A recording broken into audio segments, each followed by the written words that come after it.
Hey, good morning, church family.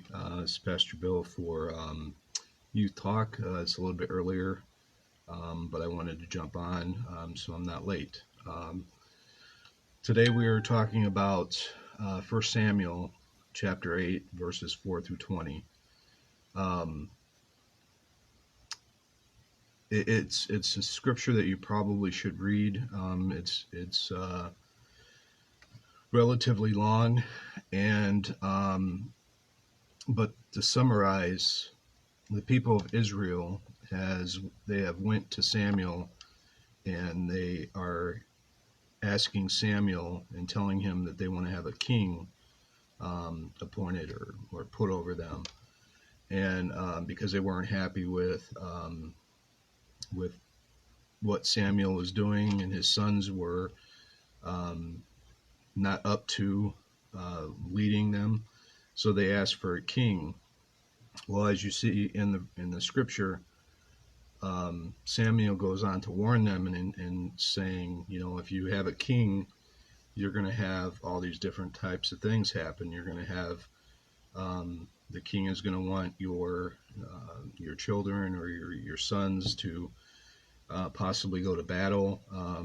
They will take part of your land since they're a king, a tenth of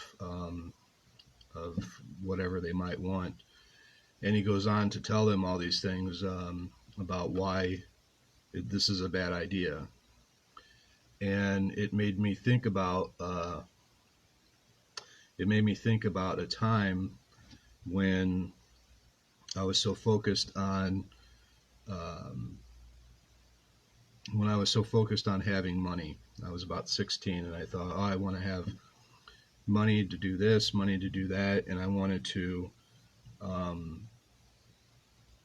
I wanted to get a job. But in order to get a job, I had to have a work permit, and I needed my mom's permission.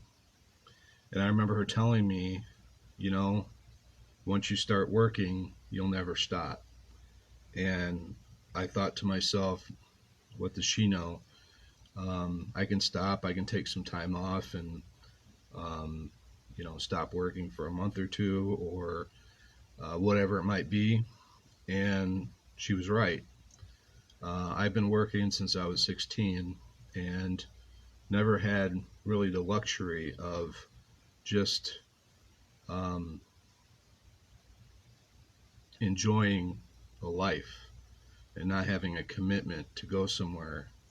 Um, Not that that's a bad thing, but when you're going through high school and you have class and you have sports and you have a job and you can get overwhelmed really easy. So um, for me, my mom was completely right. She knew what she was talking about, and that's what Samuel's trying to get across to the Israelites and saying, you have no idea what you're asking for. Um, And I think we do that a lot of times when it comes to God. God might be leading us down one path, and then we might say, you know what, um, I'm not feeling that, so I'm going to go this way, even though you might feel in your gut that it's the wrong way. So I think we need to take the wisdom of other people.